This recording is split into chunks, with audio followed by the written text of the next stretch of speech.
Hare Krishna. Thank you everybody for joining us online. We'll be hearing a lecture by His Holiness Danavir Goswami about, the topic is 8 Mother's Day. So happy Mother's Day out there for all of you. And we'll be hearing more about Mother's Day. Hare Krishna.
Tapta Kanchana Gaurangi Radhe Vrindavaneshwari Vrishabhanu Sute Devi Pranamami Hari Priye Vanchakalpatarubhyascha Kripa Sindhubhyevacha Patitanam Pavanebhyo Vaishnavebhyo Namo Namaha.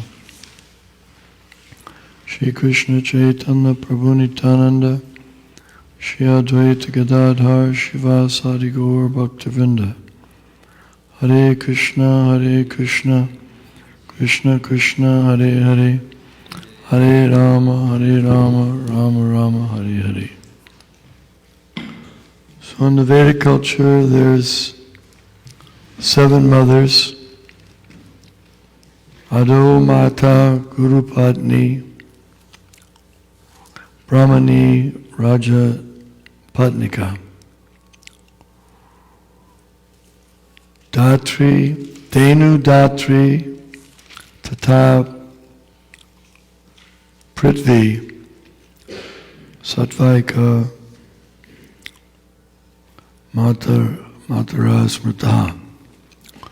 So the first mother is, mother gives birth.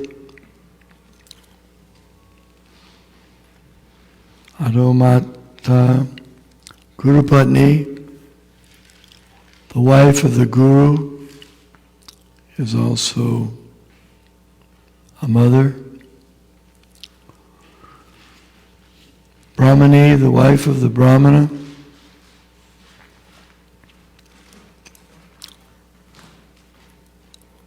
And Raja Patnika, the king's wife, the queen. And Denu, the cow, because she gives milk to the human society. And Denu Datri, the nurse. And Prithvi, the earth.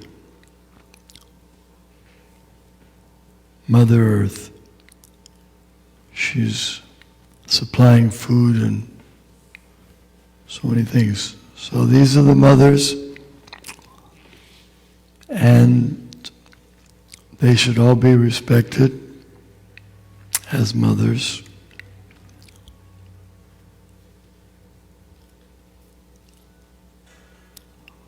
And their duty as mothers is not just to take care of the body of the child, although that's part of it. But they're also supposed to take care of the spiritual well-being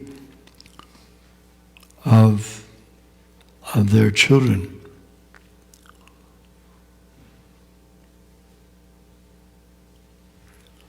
Guru nasasyat sajino nasasyat namati nasasyat napati nasasyan namochayat samupetu mrityum.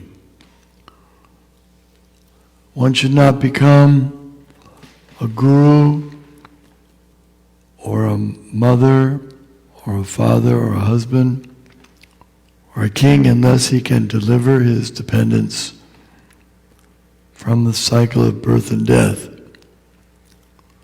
So the responsibility of a mother is very great. She is supposed to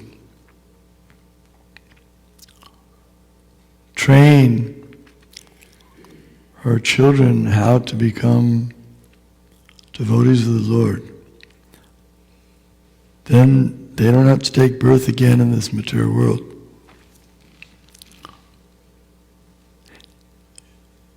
So her interest is primarily for the spiritual well-being of the children. And therefore, the Vedic culture is designed to elevate one, I say from cradle to grave or whatever. But it's even before the cradle. Before giving birth to a child, the mother and father perform the Garbhadan Sanskara. They perform a sacrifice to ensure the spiritual benefit of their future child. That is performed on the day of conception, before the conception. They prepare their consciousness so that a very spiritually inclined living entity becomes their child, and their parents are declaring their willingness to do their part to deliver the child from the cycle of birth and death. And then there's other sanskaras at birth and after some time. Child is given grains for the first time. In all different stages of development, the child is guided by the Vedas. The Guru is the father, considered to be father, spiritual father. And it says the wife of the Guru, but sometimes the Guru doesn't have a wife. He may be a sannyasi. But in that case, the Vedas, Veda Mata, they're also mother. So the Vedas and the Guru guide the children throughout their life. Then there's the Vivaha Yagya, Sanskara, marriage, when the child grows up.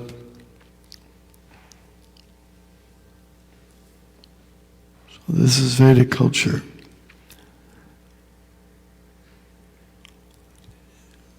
In the Kali Yuga, these 7 mothers are not recognized properly. They have one day a year, Mother's Day, because most of the other days they don't respect the mother properly, so they hope at least one day. But in the Vedic culture, the mother is respected every day. For example, we can see the example of Lord Krishna. The loving relationship was so great between himself and his mother Yashoda. And in the Vedic culture also, the stepmother is accepted as mother. Of course, it was not stepmother exactly as we have stepmothers now. Stepmothers then, for example, when Vasudeva, Krishna's father, he had 17 wives. So Lord Krishna was the son of Devaki, but when he went to Dwarka, he offered equal respects to all the mothers, all of his stepmothers too, equally. And in the Ramayana, Lord Ramachandra was equally respectful to all of his stepmothers as well as his own mother. And Lord Chaitanya Mahaprabhu showed the example. He was very faithful and respectful to his mother Sachi. Even after he took sannyas, he came and offered his obeisances to her and apologized for his leaving home, because taking sannyas means leaving home for preaching work. But she understood that, she accepted it, that was the greatest duty of the son. And it was the great duty of the mother also. In the Srimad Bhagavatam, it explains that if one becomes Krishna conscious, he delivers not only his mother, but his grandmother and great-grandmother and so many relatives in the past and in the future. 21 generations, some places it says. So becoming Krishna conscious is the best service that one can render to one's mother. Because if our mother has some health problems, certainly we want to help her overcome those health problems. But why just temporarily overcome health problems? Why not? If we have the means to help her to transcend all health problems, to be promoted to the spiritual world where there are no health problems, that's a better son. And as we were saying, the duty of the parents is not just to take care of the body, but to assure the children that they transcend birth and death permanently. This is real caring. A culture that parents don't care for the children, and the children don't care for the parents. It's not a very advanced culture. the Vedic culture, Krishna conscious culture, you can see how much sacrifice they make for each other.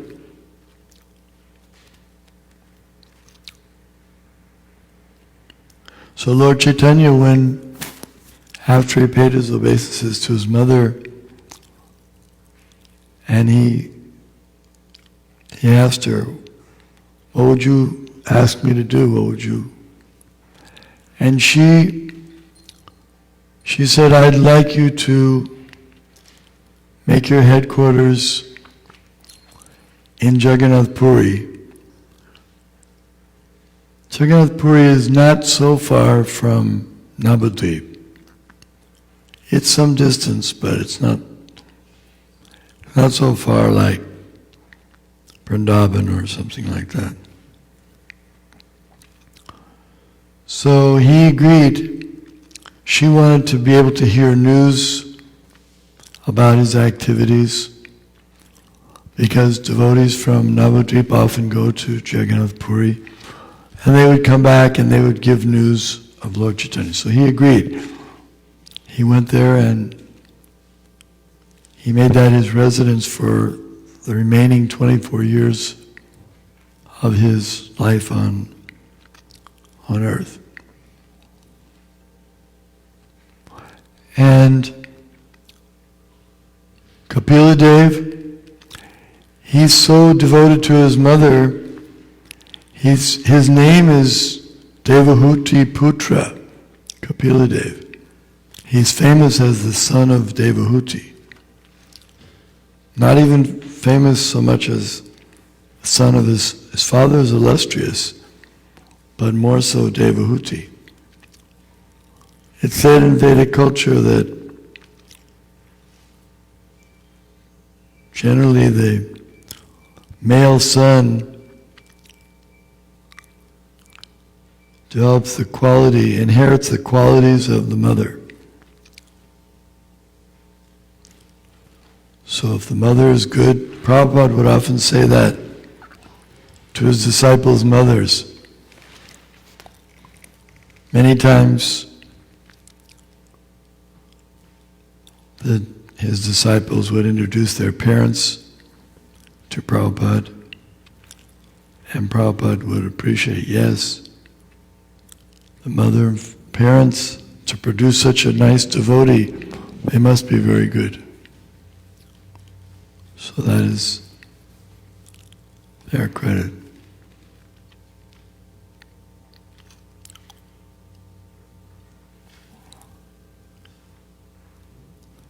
The cow is not respected as mother.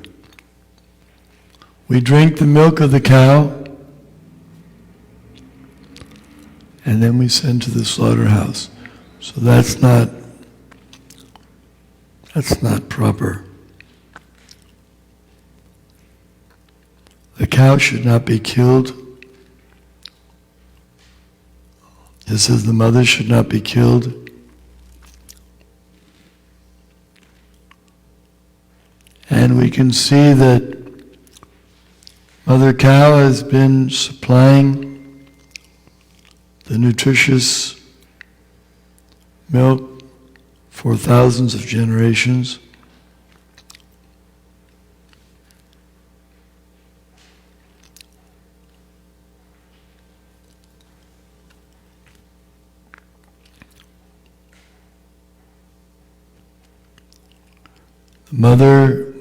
Human mother's milk nourishes the child in its infancy, but the cow's milk nourishes humans throughout life. And it's been ascertained by an expert on taking care of cows that only 7% of a cow's milk is required by the calf. The other 93% is meant for human society. In other words, the calf doesn't require more milk. The calf can eat grass after a short period of time. But the mother cow goes on giving milk, and that's because it's for human society, 93%. Krishna, his name is Govinda or Gopal. He takes care of the cows, so we learn from Krishna how to take care of the cow. Not that the cow's milk is nutritious. It certainly is nutritious and delicious, but it's auspicious. It develops finer brain tissues in the human being so they can understand spiritual things. And the cow's milk, when turned into ghee, is used in fire sacrifices to please Lord Vishnu. So there are many reasons.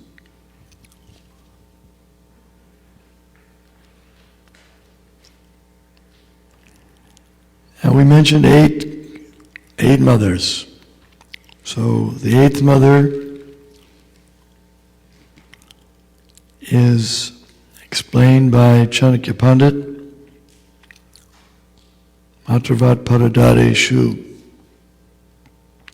He gives a definition of who is a learned man, Pandita Samadarshana.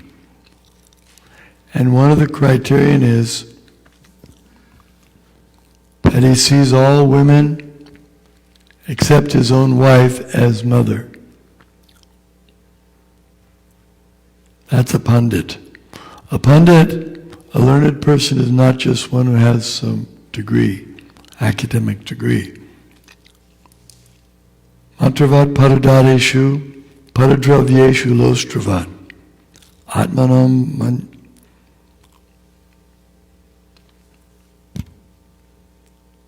The second item is he considers others' property to be like refuse. He's not interested. He's not envious. Atmavak sarvabhuteshu. He treats all living entities as he would like to be treated. The golden rule. This is a person who sees like that all others as he treats all others as he would like to be treated. He has no interest in anyone else's property. And he sees all women except his wife as mother. He's learned.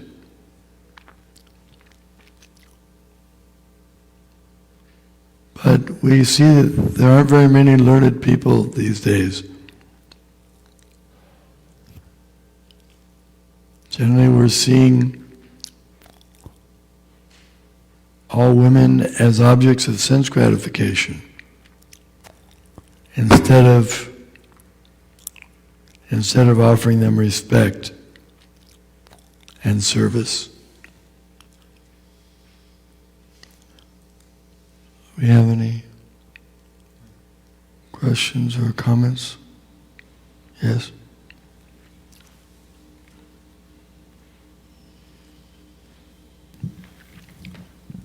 Hare Krishna Maharaj. I had a question on a comment you said about one who practices Krishna consciousness delivers their mother and their grandmothers and many generations before and even in the future.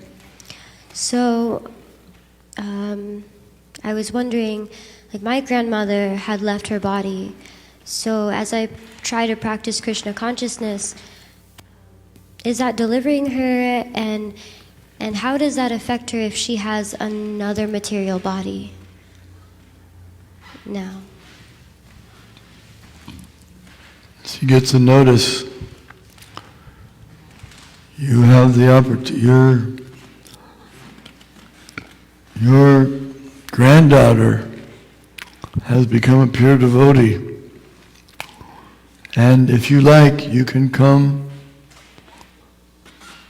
to Vaikuntha or to Goloka Vrindavan. A ticket has been sent for you in your name, and you're welcome to go if you like. Something like that. Just like if you become a multi-billionaire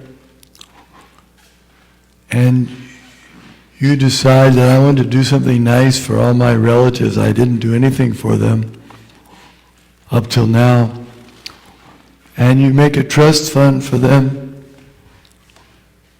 and so the person delivers, they all get checks for $100,000, and they're very much appreciative because of their relationship with their granddaughter.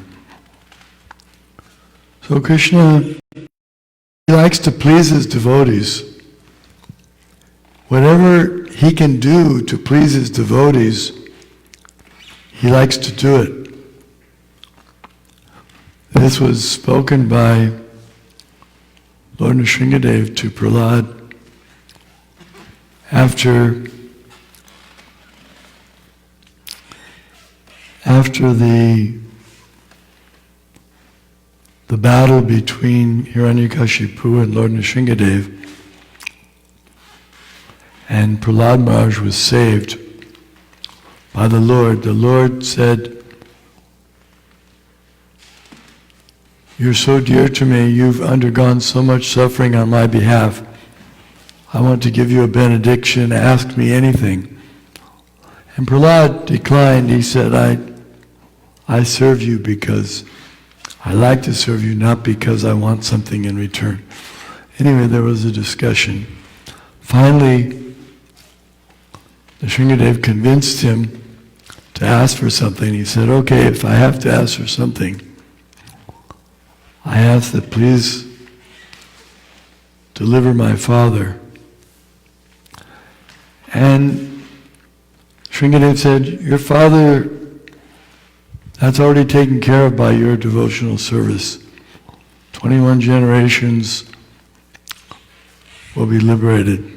So that's automatically done for devotees." Because he likes to please his devotees. And devotees are so kind-hearted. They want to see the best for their family members. And in fact, the devotees are so kind-hearted that they want to see the best for all living entities. Suridam Sarvabhutanam. They're the best well-wishing friend for all living entities. So they dedicate themselves for pleasing the Lord so that all living entities have a chance to go back to Godhead, not just their own blood relatives. Okay? Does Shastra explain what that liberation is like? I was thinking, I know this is speculation, but I was thinking that maybe liberation for them would look like them remembering Krishna in their lives, wherever they are. Can you elaborate on that? Yeah, in order to please a devotee like Prahlad Maharaj, it would have to be liberation, personal liberation. Devotees are not very pleased with Sayuja Mukti, because that type of impersonal liberation is not considered acceptable by Vaishnavas. So yes, it means they have the opportunity of going back to Godhead. For example, when Dhruva Maharaj was taken by the messengers of Lord Narayan, they took him on the Vaikuntha airplane going back, and he thought of his mother, and he said, "What about my mother?" And they said, she's over on another airplane, see? And he saw his mother, she was also going back. And Prabhupada even said that if one becomes a pure devotee, he can deliver his mother, his father, relatives, even his guru, his Varma Pradarshika guru or initiating guru. And Prabhupada said, so therefore I'm thinking if I can just have one pure devotee, he can deliver me and I can go back to Godhead.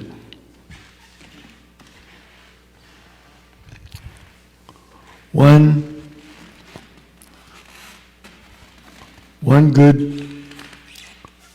pure devotee disciple is compared to a sun, Ekas Chandra. Tamohanti. Like the full moon. Full moon dissipates darkness, whereas thousands of stars, although they twinkle, they don't dissipate the darkness. So, if a guru can have one pure devotee, he considers his life successful. If he can have more, that's also very nice.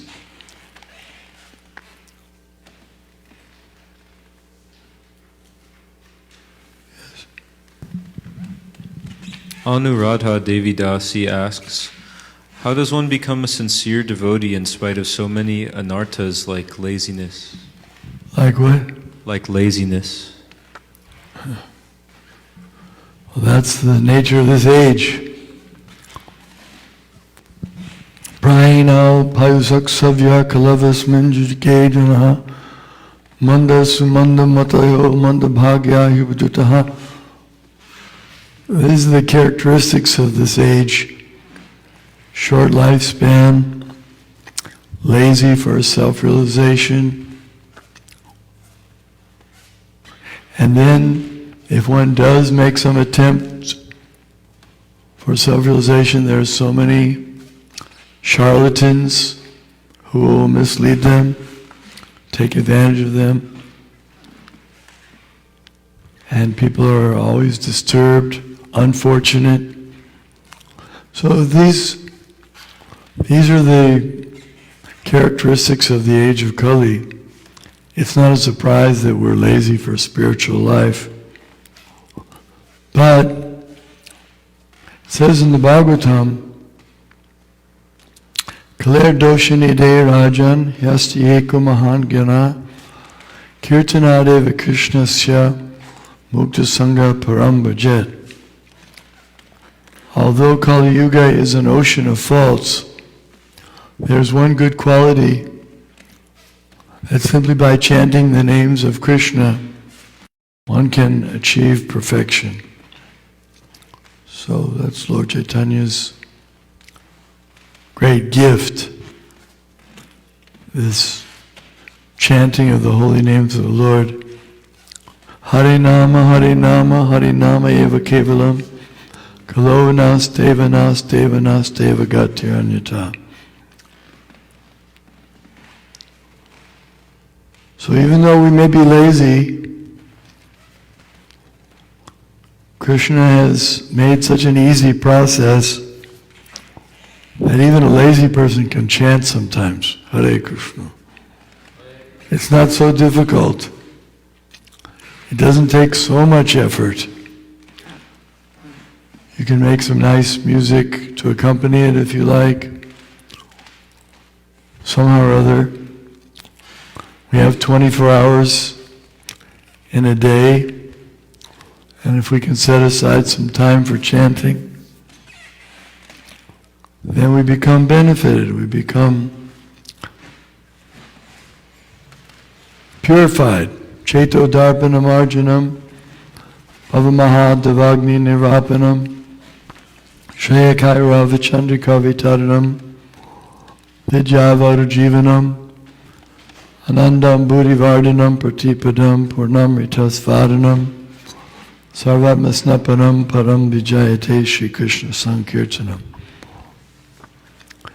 Cleanses the heart of all dirty things, is the life of all transcendental knowledge, increases the ocean of transcendental bliss. That's the benefits of chanting Krishna's name, especially the Maha Mantra.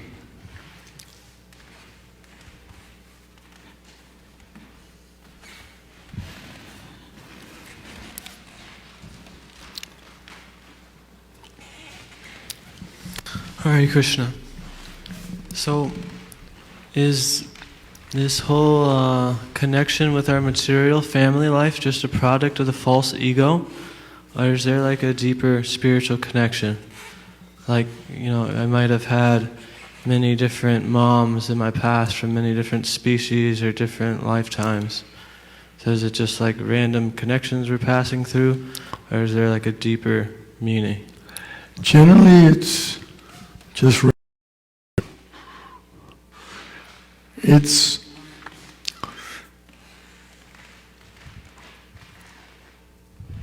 it's not so deep. It's like the coming together of the twigs and leaves in a river. They come together and they form a group, a family, and they go down the river together. But then they're separated, and it's nothing so profound. If someone tries to spend a lot of time analyzing the profundity of the leaves and the twigs going down the river as a family, it wouldn't be the best use of time. But since nothing is accidental, everything has a purpose. It's like if someone takes birth, let's say in the family of the Yadus, the Yadu dynasty. Oh, that's glorious. To take birth in the family of the Yadu, it's not an ordinary birth, because that's the dynasty that Krishna appeared in.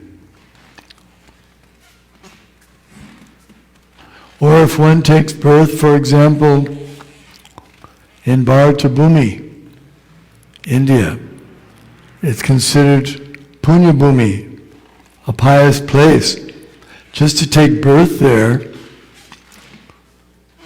Bharatbhumi te hoila manusya janma jar janma sarta kari kara paru bakar. They have a special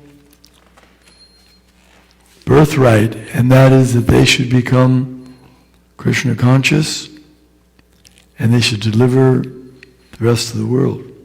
That's their duty. Because it's a very elevated birth.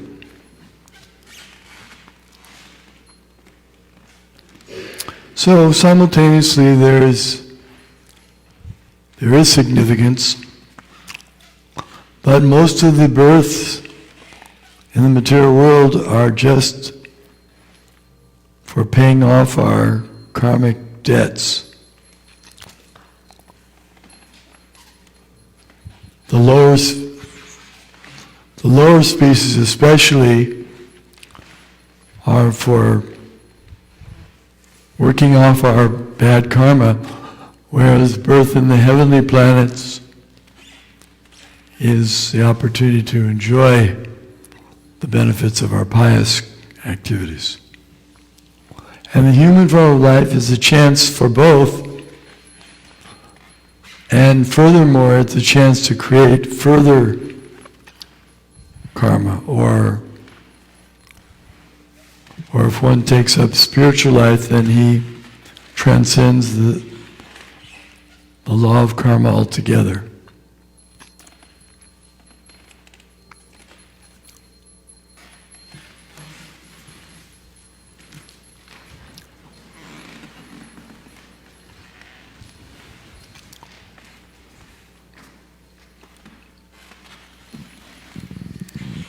Jivadaya Prabhu asks, I've heard a little bit about Srila Prabhupada's special relationship with his sister Pishima.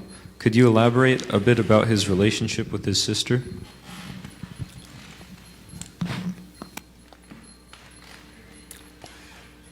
She was his younger sister, and she was always assisting him in his transcendental activities. She was also a Vaishnavi. She took initiation, first initiation from Srila Bhaktivedanta Saraswati Thakur. So she was also his god sister. And those who met her were astounded that she looked strikingly similar to Srila Prabhupada. Everyone was struck by that. She was a great devotee. She loved to cook for Prabhupada. That was her favorite activity. Even though sometimes Prabhupada would say he can't digest her food, cooking, still he would eat it because of her loving offering. And Prabhupada's disciples would sometimes try to keep her away from cooking for Prabhupada because he was ill. It was a Leela of pastimes. She was very devoted. Prabhupada's mother was also very devoted.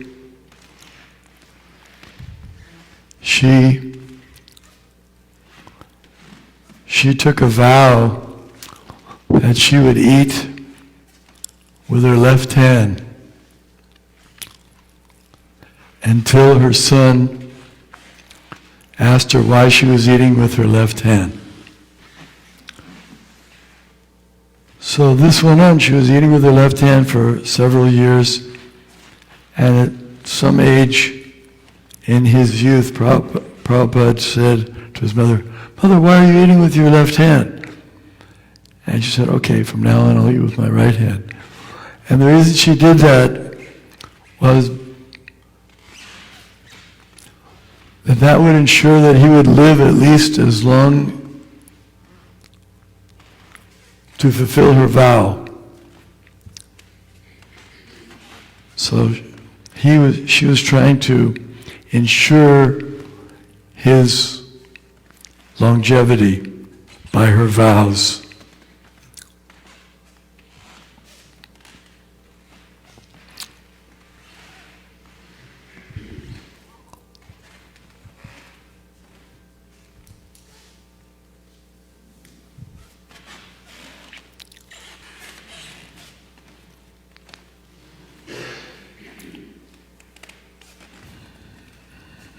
You mentioned that a learned person sees all women except for his wife as his mother, and I'm wondering how we take this from the theoretical to the practical. Prabhupada taught us to practice in the Brahmacharya. They're taught to see all women as mother, Mataji. And when they go begging for alms, door to door, they say, "Mataji, do you have anything you can give to the Guru?" They collect alms, some grains or something. So they see them as mother. They're taught to be respectful like that. So in practical, we also address women as mother. In the Vedic culture, that's appreciated. That the mothers, the women, they appreciate. In the West, they may not appreciate that. They may not, "I'm not your mother. Don't call me your mother." They may take it as an insult or something, but it's not It's not meant to be an insult, it's meant to be an appreciation of respect.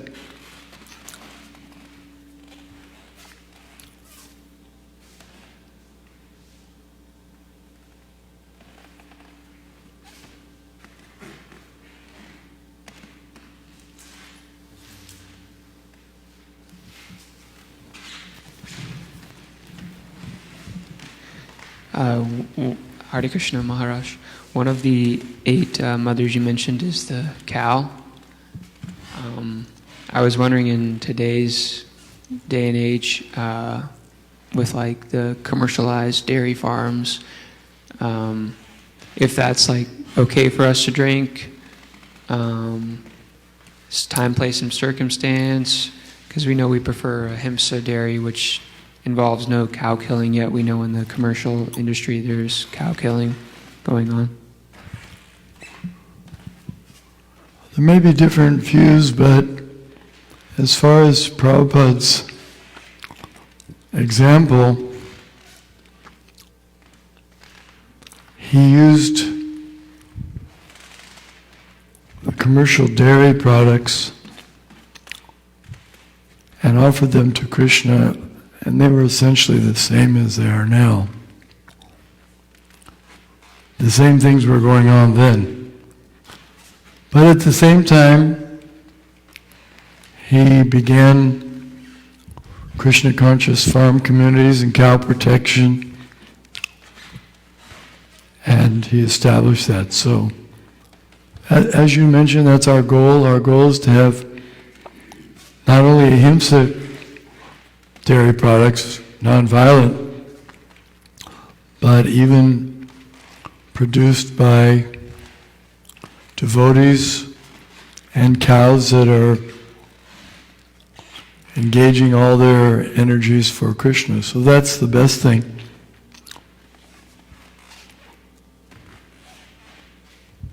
But that may not be practical for everyone at the immediate time.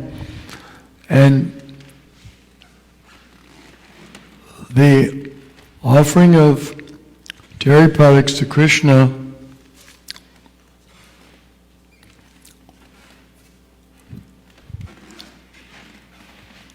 for example, we have deity worship, we offer those things that Krishna likes to eat.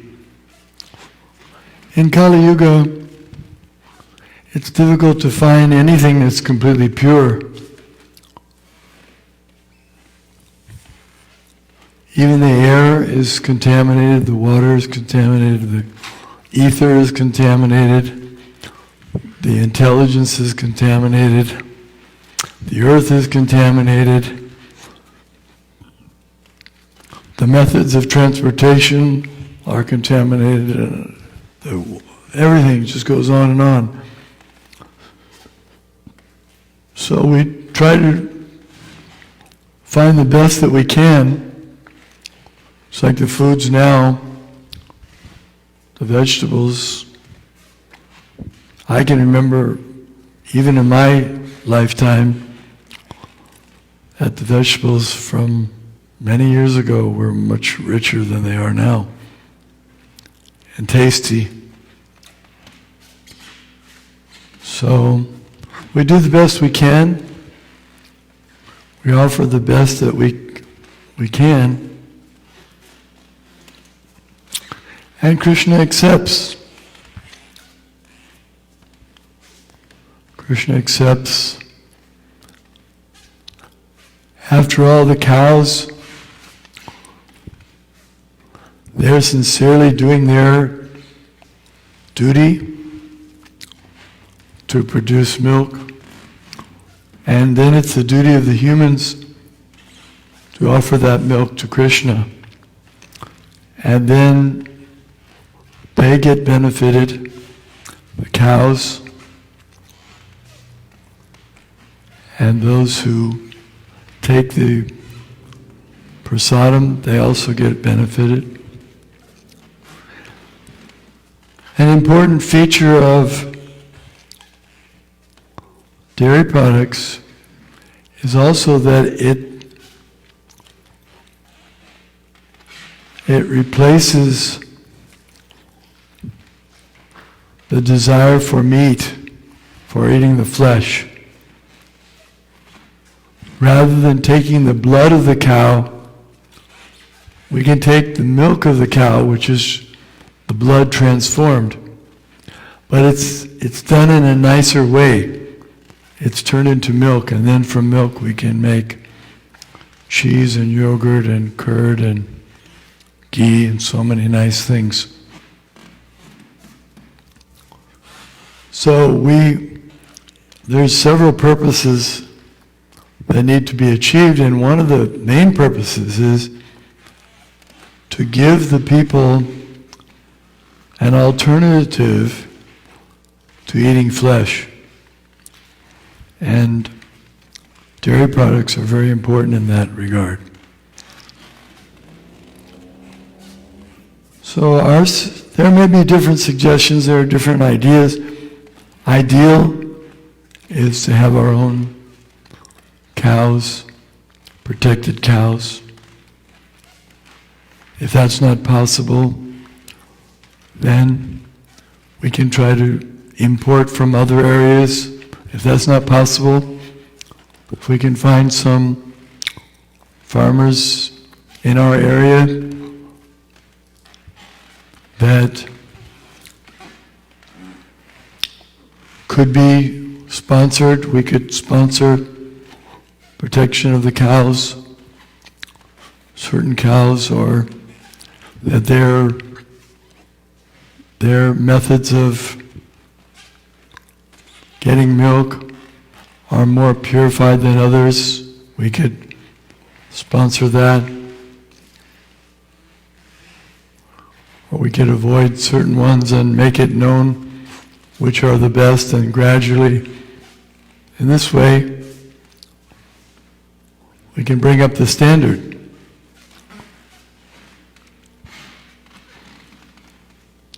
In the meantime, as I said, Prabhupada did utilize these dairy products, provided they didn't have any ingredients that were against our principles, such as rennet. Now, on that point, he was not lenient, so we should check the ingredients to make sure that there's no non-vegetarian ingredients. And those who are very interested in this, they can organize and notify those persons who are interested in ahimsa milk or working towards that. Are preferred, which are higher level, providing a higher level of purity and compassion. And this way, gradually, they can increase. Prabhupada he wrote a letter to Sumati Morarji, who was the director of Scindia Steamship Company, a very big company in India. She was a very wealthy lady in the Gujarati community. And he suggested that why don't you rich Gujaratis organize dairies on a large scale, protect the cows. So that's another suggestion coming from Prabhupada, which if we follow that, it'll be very successful. If we try to organize dairies. Of course, unfortunately, the slaughtering business has become so much part of the Kali Yuga lifestyle that they even subsidize the cattle farmers so that they can keep slaughtering. So that's unfortunate.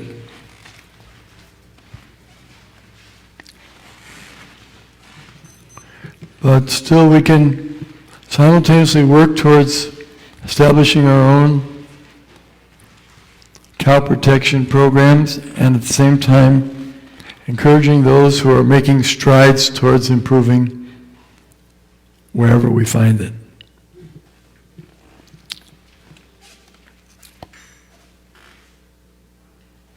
Yes?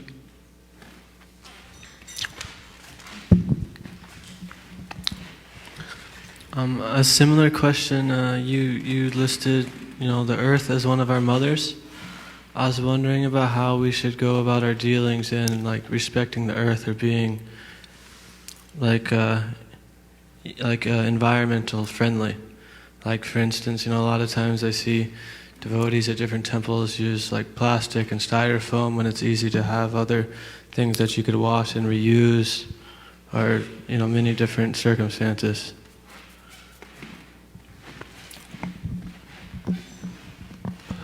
Well, the Vedic system that we read about in the Vedic literatures is the ideal, where everything is biodegradable, everything is leaf cups, clay cups, gold cups, steel, things that break down and recycle. Paper, things like that from trees. So as far as possible, we should use those. That will be beneficial. This is artificial situation we've created based on oil. The whole oil industry is doomed because it's limited. It doesn't replenish itself. Whereas wood, you grow a tree and you can use it for different things and then fuel, but then it's recycled.